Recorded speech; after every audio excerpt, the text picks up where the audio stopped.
Hello बाबू, कैसे हैं आप सभी। आशा करते हैं कि आप सभी लोग ठीक ठाक होंगे और अच्छे से मेहनत कर रहे होंगे। और आज मैं आप लोग के बीच में 12th क्लास बायोलॉजी का बोथ मीडियम हिंदी और इंग्लिश दोनों मीडियम में ऑब्जेक्टिव और बायोलॉजी के किस चैप्टर का, तो चैप्टर नंबर 3, ठीक है ना, मानव जनन। मानव जनन है। मानव जनन के ऑब्जेक्टिव हम लोग वन लाइन और ऑब्जेक्टिव प्लस में एनसीईआरटी ऑब्जेक्टिव प्लस में एमसीक्यू ऑब्जेक्टिव सारे के सारे ऑब्जेक्टिव इसी एपिसोड में हम लोग क्लियर करने वाले हैं और डिस्कशन करने वाले हैं। तो चलिए हमारे साथ आप लोग लास्ट तक बने रहिएगा और 2027 का एक बेस्ट रिजल्ट आप लोग देने का प्रयास करिएगा। तो चलिए आप लोग को ऑब्जेक्टिव सेशन को एक्सप्लेन करते हैं और समझाते हैं और थोड़ा सा स्पीड में हम लोग चलेंगे, ठीक है। चलिए आप लोग सुनिए। यहाँ पे मानव में निषेचन कहाँ होता है कि where does the fertilisation occurs in human, यानी कि where does fertilisation occurs in human, मानव के अंदर जो निषेचन होती है कहाँ पे होती है, तो यह होता है ampulla of the fallopian tube में होती है। एम्पुला ऑफ फेलोपियन ट्यूब किस में होता है, फेलोपियन ट्यूब के अंदर होता है। तो मानव में जो निषेचन प्रक्रिया होती है कहाँ पे होती है, फेलोपियन ट्यूब में। कहाँ होती है, फेलोपियन ट्यूब के अंतर्गत होती है, ध्यान रहेगा। नेक्स्ट अगला अगला क्वेश्चन है कि शुक्राणु का निर्माण कहाँ होता है, where are the sperm produce. Sperm का बताइए प्रोड्यूसेड कहाँ, स्पर्म का प्रोड्यूसन कहाँ होता है, प्रोड्यूसेड कहाँ रहता है, शुक्राणु कहाँ निर्मित होता है, कहाँ पे शुक्राणु का निर्माण होता है। तो इसका आंसर है वृषण की शुक्र जनन नलिका, जिसे बोलते हैं seminiferous of tubules. Seminiferous of tubules के अंतर्गत में शुक्राणु का क्या होता है, निर्माण होता है, शुक्राणु का निर्माण होता है। यह हम कह सकते हैं यहाँ पे सेमनी फेरस ऑफ ट्यूबलेस बोले तो वृषण की शुक्रजनक नलिकाएं में, यानी कि वृषण, ऐसे तो वृषण के अंतर्गत ही शुक्राणु बनता है और शुक्रजनक जो नलिका होती है वह स्पर्म को सीसन तक पहुंचाने का काम करता है। अंडाणु का निर्माण वेयर वेयर ठीक है ना, अंडाणु, ठीक है ना, वेयर, ठीक है ना, वेयर आर, ठीक है ना, ओवरी, यहाँ पे एग लिख देंगे, where are egg produced, egg का प्रोड्यूसन कहाँ पे होता है, एग कहाँ पे निर्मित होते हैं, अंडाणु कहाँ पे बनते हैं, तो एग जो बनता है ना ओवरी के अंदर बनता है। कहाँ बनता है, एग ओवरी, ओवरी में एग का निर्माण होता है, ओवरी में एग का निर्माण होता है। नेक्स्ट अगला अगला क्वेश्चन यहाँ पे कि मानव का गुणसूत्र संख्या कितनी होती है। ह्यूमन क्रोमोसोम जो होता है ना यह 23 पेयर होता है, यानी कि 46 होती है। कितना होता है, 46 होता है। शुक्राणु में जो गुणसूत्र होता है, क्रोमोसोम होता है, वो 23 होता है। यह बताइए कैसा होता है, हैप्लॉइड होता है। हैप्लॉइड बोले तो अगुणित, अगुणित। जबकि यहाँ पे जब यह निषेचन हो जाता है तो निषेचन के बाद जो जाइगोट बन जाता है, जाइगोट बनता है तो वह डाइप्लॉइड होता है। क्या होता है, डाइप्लॉइड होता है। जबकि जब गैमेट जो होता है, मेल गैमेट कहिए चाहे मेल गैमेट कहिए फीमेल गैमेट, ये दोनों के दोनों गैमेट जो होता है ना यह हैप्लॉइड होते हैं, अगुणित होते हैं। जब तक निषेचित नहीं होते हैं शुक्राणु वह हैप्लॉइड होते हैं। क्या होते हैं, हैप्लॉइड, अगुणित कहते हैं हिंदी में। नेक्स्ट अगला क्वेश्चन यहाँ पे है कि अंडाणु में गुणसूत्र कितने होते हैं, क्रोमोसोम इन ओवियम, ओवियम के अंदर जो गुणसूत्र होता है वो भी 23 होते हैं। क्या होते हैं, 23। ये भी क्या होते हैं, हैप्लॉइड होते हैं, अगुणित होते हैं। हैप्लॉइड हैप्लॉइड अगुणित होते हैं। क्या होते हैं, अगुणित होते हैं, हैप्लॉइड होते हैं। जाइगोट क्या है बताइए, निषेचित अंडा को जाइगोट कहते हैं। फर्टिलाइज्ड एग, जो फर्टिलाइज्ड एग होता है, फर्टिलाइज्ड एग के मतलब क्या होता है, निषेचित अंडा। फर्टिलाइज्ड एग जो होता है ना उसी को हम लोग क्या कहते हैं, जाइगोट कहते हैं। क्या कहते हैं, जाइगोट। और जाइगोट जो होता है ना यह डाइप्लॉइड होता है, द्विगुणित होता है। क्या होता है, द्विगुणित। जाइगोट क्या होता है, डाइप्लॉइड होता है, द्विगुणित है, द्विगुणित होता है। नेक्स्ट अगला है कि वेयर डज ब्लास्टोसाइट और इम्प्लेंट, इम्प्लेंट, तो यहाँ पे कहता है वेयर डस्ट, ठीक है ना, वेयर डज द ब्लास्टोसाइट इम्पैक्ट, यानी कि ब्लास्टोसिस्ट कहाँ आरोपित होता है। ब्लास्टोसिस्ट बोले तो भ्रूण, ठीक है ना, जो हम लोग का भ्रूण है, जो भ्रूण है वो भ्रूण कहाँ पे, भ्रूण कहाँ मतलब आरोपित होता है, तो वह होता है इम्प्लेट होता है। इम्प्लेट का मतलब आरोपित होना होता है। तो यूट्रस में कहाँ पर होता है, यूट्रस गर्भाशय के अंदर, गर्भाशय में जो होता है ना जो ब्लायो ब्लास्टोसाइट जो होता है, ब्लास्टोसाइट इम्पैक्ट कहता है वेयर डज ब्लास्टोसाइट इम्पैक्ट, यानी कि जो भ्रूण होते हैं वो जो होता है ब्लास्टोसाइट होता है वो कहाँ पे, यूट्रस के अंदर। कहाँ होता है, यूट्रस में। अगला है कि आरोपण का आरोपण को ना इम्प्लांटेशन बोलते हैं। इम्प्लांटेशन का मतलब क्या होता है, इम्प्लांटेशन का मतलब होता है भ्रूण का गर्भाशय में स्थापित हो जाना। भ्रूण जो होता है ना इम्ब्रवाय होता है, जो इम्ब्रवाय है क्या होता है, इम्ब्रवाय का किस में स्थापित हो जाना होता है, यूट्रस में। यूट्रस में स्थापित हो जाने क्या कहलाता है, आरोपण कहलाता है।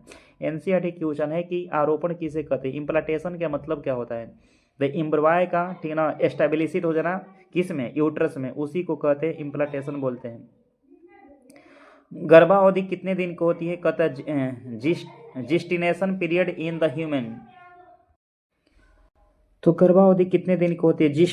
Gestation period in human, gestation period in human होती है अबाउट 9 मंथ यानी कि 280 दिन, 280 दिन कर सकते हैं, लगभग 9 मंथ 7 डे का होता है, 9 मंथ 7 डे 280 दिन का होता है, ठीक है ना।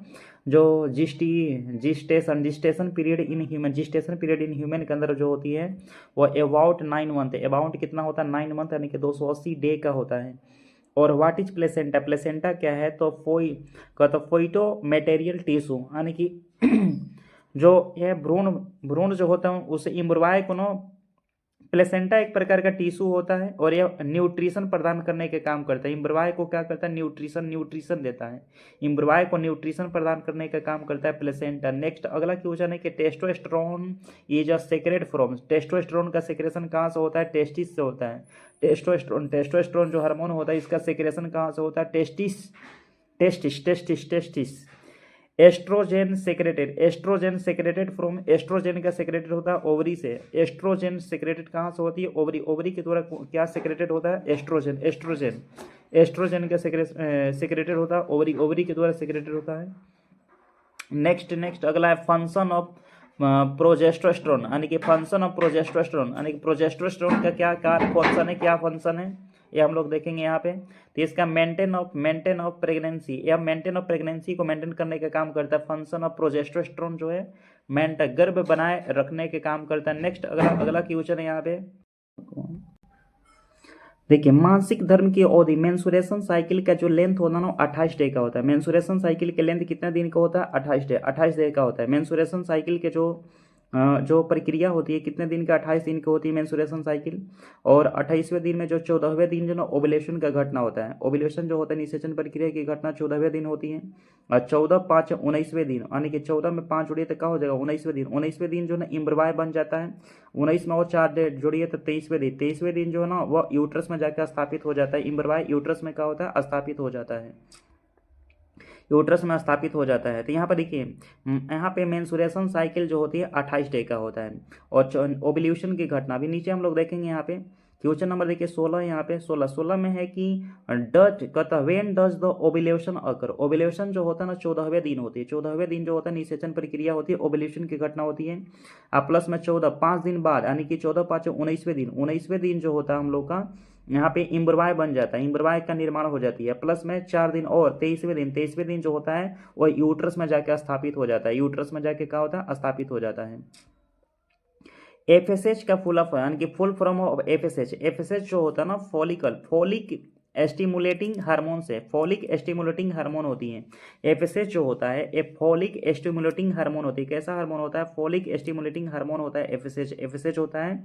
नेक्स्ट एलएच क्या होती है? तो ल्यूटिनाइजिंग हार्मोन होता है। एलएच जो होता है ना ल्यूटिनाइजिंग हार्मोन के नाम से इसको जानते हैं। क्या कहते हैं? ल्यूटिनाइजिंग हार्मोन के नाम से जानते हैं। What is corpus luteum, corpus luteum क्या होता है? कार्पस ल्यूटियम जो होती है ना, कार्पस ल्यूटियम होता है यह ruptured follicle after the ovulation, ovulation के बाद जो है ना यह अंड होते हैं उनको क्या करता है? उसको परिपक्व बनाने के काम करता है। Type of the reproduction in human, मानव में किस प्रकार का रिप्रोडक्शन होती है? तो सेक्सुअल होता है, यानी कि मानव में रिप्रोडक्शन का टाइप पूछ रहा है। तो मानव में आप लोग सब कुछ जानते हैं कि हम लोग के अंदर सेक्सुअल रिप्रोडक्शन होता है। सेक्सुअल यानी कि मेल फीमेल के दोनों के सहयोग से जाइगोट का निर्माण होता है, तो सेक्सुअल रिप्रोडक्शन की घटना होती है। नेक्स्ट अगला क्वेश्चन यहाँ पे है कि life span of sperm female body, यानी कि यहाँ पे जो स्पर्म का लाइफ जो होती है फीमेल बॉडी के अंतर्गत, यानी कि मादा शरीर के अंतर्गत जो स्पर्म जो होता है कितने दिन तक जीवित रहता है? 2 से 3 दिन तक स्पर्म जीवित रहता है, यानी कि वहाँ पे फैलोपियन ट्यूब के अंदर, फैलोपियन ट्यूब में स्पर्म कितने दिन तक जीवित रहता है? 2 से 3 दिन तक। जबकि अंडाणु यानी कि लाइफ स्पेन ऑफ ओविम जो होता है, अंडाणु का जो जीवन काल होता है मात्र 24 घंटा का होता है, यानी कि अंडाणु का जीवन काल कितना होता है? 24 घंटा का। जबकि स्पर्म का जीवन काल होता है फीमेल बॉडी के अंतर्गत 2 से 3 दिन का। नेक्स्ट अगला क्वेश्चन है कि function of the amniotic fluid का फंक्शन बताइए। इसका फंक्शन होता है प्रोटेक्शन ऑफ इम्ब्रवाय को प्रोटेक्शन करने का काम करता है। इम्ब्रवाय को क्या करता है? प्रोटेक्शन करता है। फंक्शन ऑफ एमनियोटिक जो फ्लूइड होती है इम्ब्रवाय को क्या करता है? सुरक्षा देता है, प्रोटेक्शन करने के काम करता है, बाह्य रूप से सुरक्षा देने के काम करता है, ठीक है ना, एमनियोटिक फ्लूइड। यहाँ पे what is the umbilical cord जो गर्भनाल होती है वो कनेक्ट रहता है प्लेसेंटा माँ के टीना प्लेसेंटा से कनेक्ट रहता है। यह प्लेसेंटा एक प्रकार का टिश्यू होता है, प्लेसेंटा, प्लस में पोषण औषध प्रदान करने के काम करता है, इम्ब्रवाई को पोषण देने का काम करता है। नेक्स्ट अगला क्वेश्चन है कि what is the cervix, cervix क्या होती है? The lower part of uterus, uterus का ना लोअर पार्ट कहलाती है सर्विक्स कहलाते हैं। यूट्रस का लोअर पार्ट क्या कहलाती है? सर्विक्स के नाम से जानते हैं। यूट्रस के लोअर पार्ट को क्या कहते हैं? सर्विक्स बोलते हैं। क्या बोलते हैं? सर्विक्स, सर्विक्स के नाम से इसको हम लोग जानते हैं।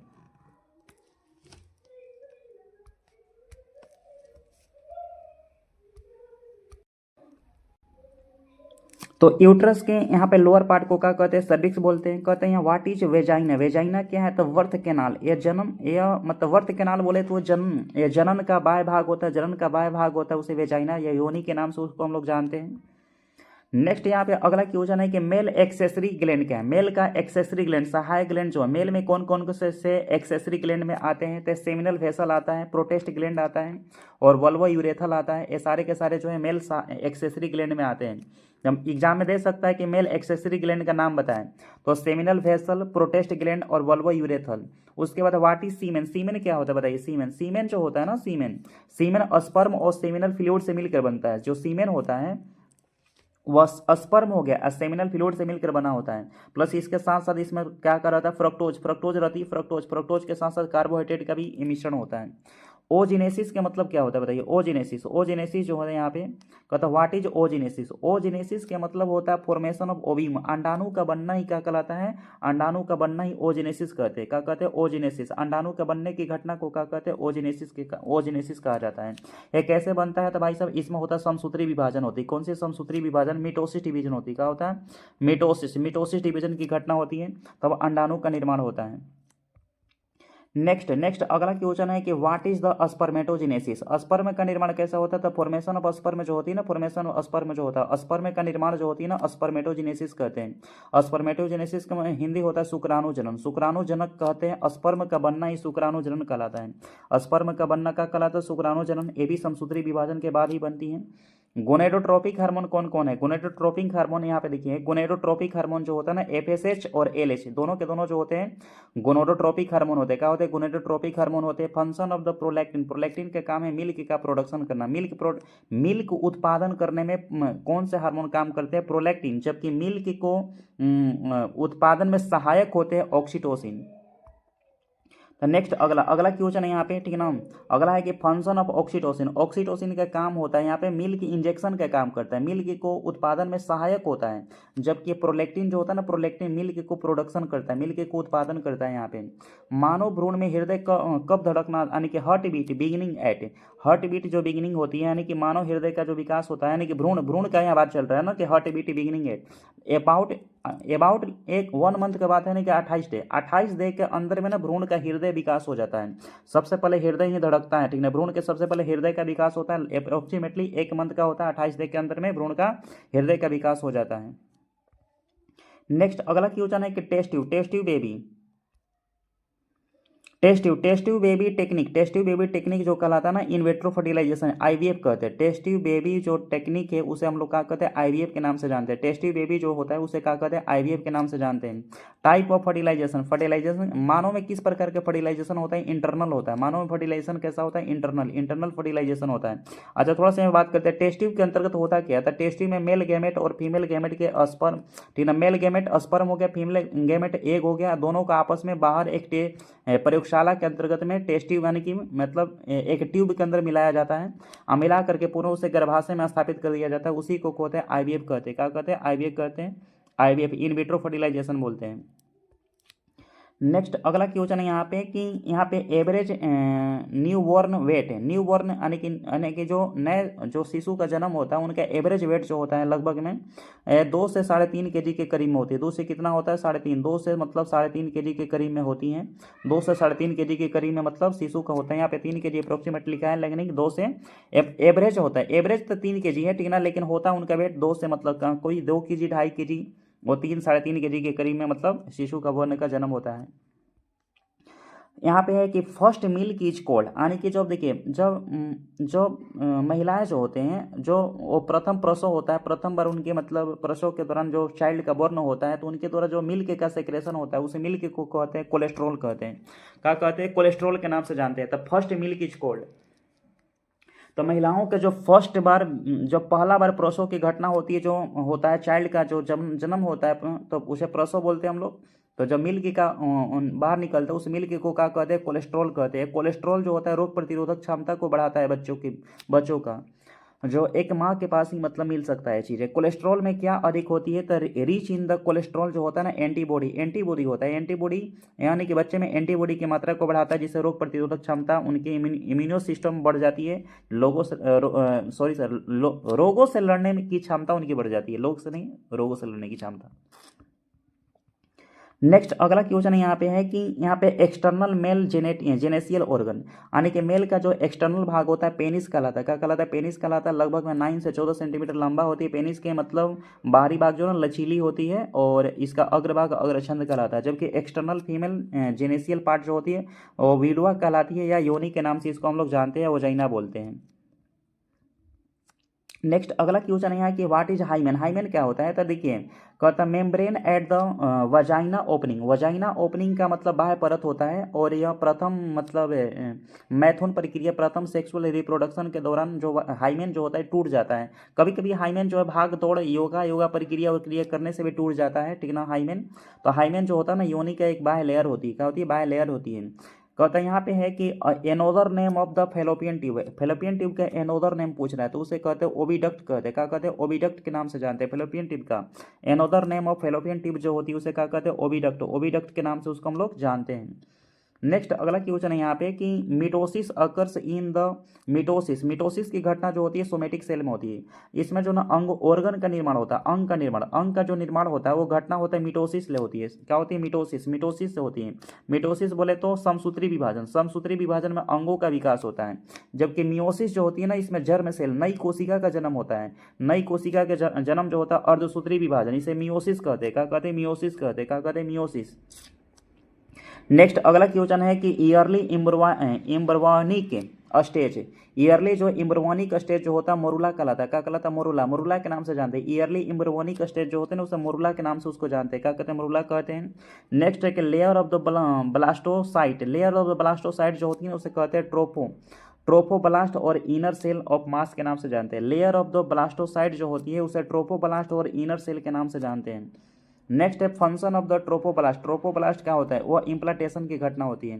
फंक्शन ऑफ द ट्रोफोब्लास्ट जो होती है ना, वो इम्प्लांटेशन की घटना होती है। इम्प्लांटेशन के मतलब क्या होता है कि जो इम्ब्रवाय है ना, जो भ्रूण है, इस भ्रूण का मतलब यूट्रस में स्थापित हो जाना ही कहलाता है, इम्प्लांटेशन कहलाता है। क्या कहलाता है?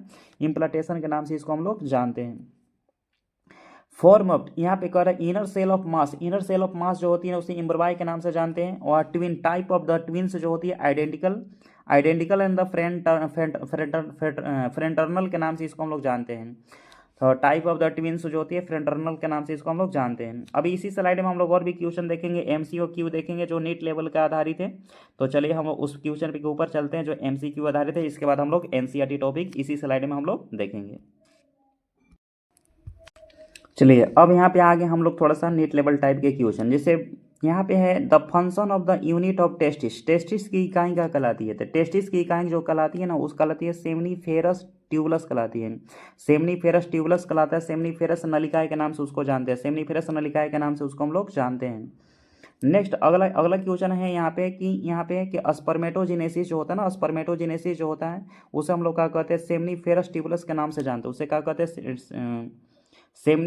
ठीक ना, सेमनीफेरस ट्यूबुलस के नाम से उसको हम लोग जानते हैं। यानी कि स्पर्मेटोजेनेसिस बोले तो शुक्राणु के निर्माण की घटना।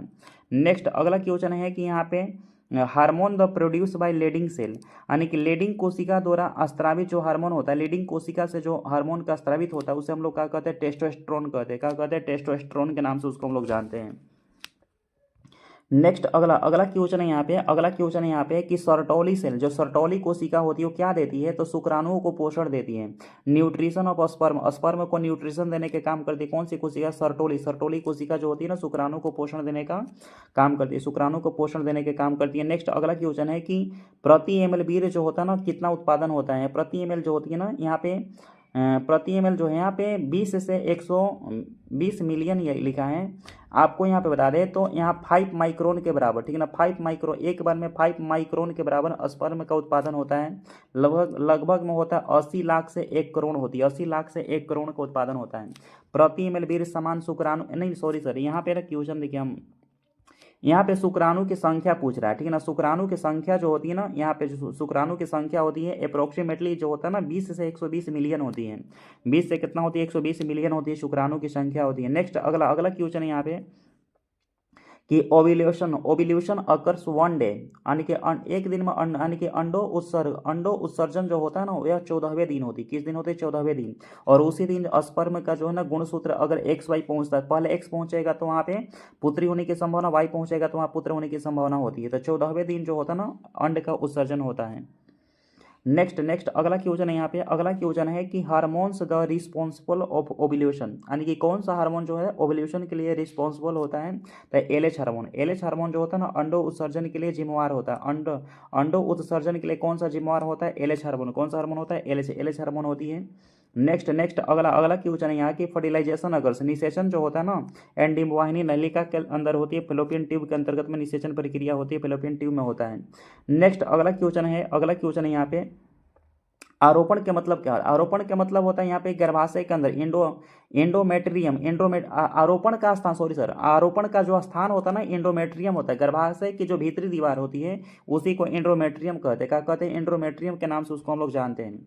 नेक्स्ट है कि ह्यूमन जिस्टेशन पीरियड, यानी कि मानव का जो गर्भकाल होता है लगभग में 280 दिन की होती है। कितना होता है, 280 दिन का होता है, 280 दिन का होता है। नेक्स्ट अगला क्वेश्चन है कि यहाँ पे ह्यूमन मेंटेनिंग प्रेगनेंसी जो होता है, प्रोजेस्टेरोन जो होता है ना ह्यूमन प्रेगनेंसी को मेंटेन करने का काम करता है, प्रोजेस्टेरोन करते हैं, प्रेगनेंसी को मेंटेन करने का काम करता है।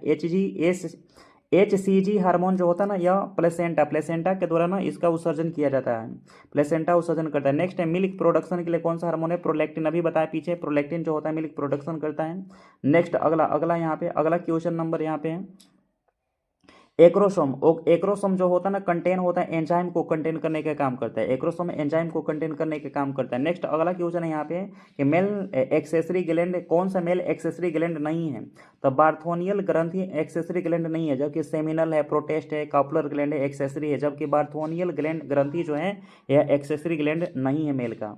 नेक्स्ट अगला क्वेश्चन है कि यहाँ पे पुरुषों में एफएसएच क्या उत्तेजित करता है। तो सर्टोली कोशिका को उत्तेजित करता है। एफएसएच जो होता है ना ये पुरुषों में सर्टोली कोशिका को, सर्टोली सेल को उत्तेजित करता है।